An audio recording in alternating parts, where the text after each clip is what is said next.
ઘણા મિત્રોનો પ્રશ્ન હતો કે અમારે એક વર્ષ દરમિયાન કેટલું ટર્નઓવર બેંકમાં કરવું જોઈએ.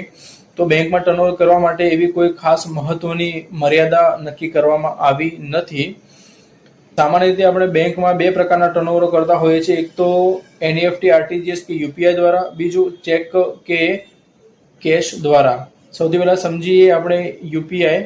તો યુપીઆઈ, આરટીજીએસ, એનઈએફટી દ્વારા તમે વર્ષ દરમિયાન ગમે તેટલી રકમનું ટર્નઓવર કરી શકો છો. એમાં કોઈ મહત્વની લિમિટ આપવામાં આવી નથી. તમે દાખલા તરીકે તમારે 1 લાખથી માંડીને 1 કરોડ સુધીનું ટર્નઓવર કરવું છે તો પણ તમે કરી શકો છો. પણ આવા ટર્નઓવરો કાયદેસરના હોવા ખૂબ જ જરૂરી છે. બીજું, રોકડની વાત કરીએ તો તમે એક નાણાકીય વર્ષ દરમિયાન એક સેવિંગ એકાઉન્ટમાં 10 લાખ કરતાં વધારેની રકમ જમા કરો છો કે ઉપાડ કરો છો અને કરંટ અકાઉન્ટમાં 50 લાખ કરતાં વધારેની રકમ તમે જમા કરો છો કે ઉપાડ કરો છો, તો આવા ટ્રાન્ઝેક્શનની માહિતી બેંક દ્વારા ઇન્કમટેક્સ વિભાગને આપવામાં આવે છે.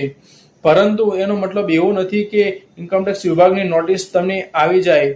જો આવા ટ્રાન્ઝેક્શન અને તમારી આવક વચ્ચેનો તફાવત મોટો હોય તો ઇન્કમટેક્સ વિભાગ દ્વારા તમને પૂછપરછ કરવામાં આવી શકે છે.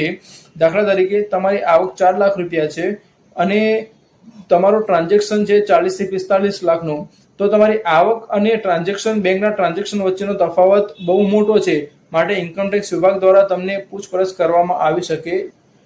ઇન્કમટેક્સ વિભાગને તમે બેંકમાં ટર્નઓવર કેટલું કરો છો એનાથી કોઈ લેવા દેવા નથી. માત્ર એટલું જ છે કે તમારી આવકનો મુખ્ય સ્ત્રોત શું છે અને તમે તમારા ટ્રાન્ઝેક્શન કે ટર્નઓવર તમે સાબિત કરી શકો એવા છે કે નહીં.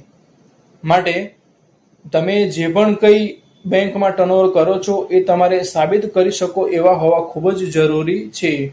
અને આ જે માહિતી છે એ ઇન્કમટેક્સ કે જીએસટીને લગતા કાયદાની નથી.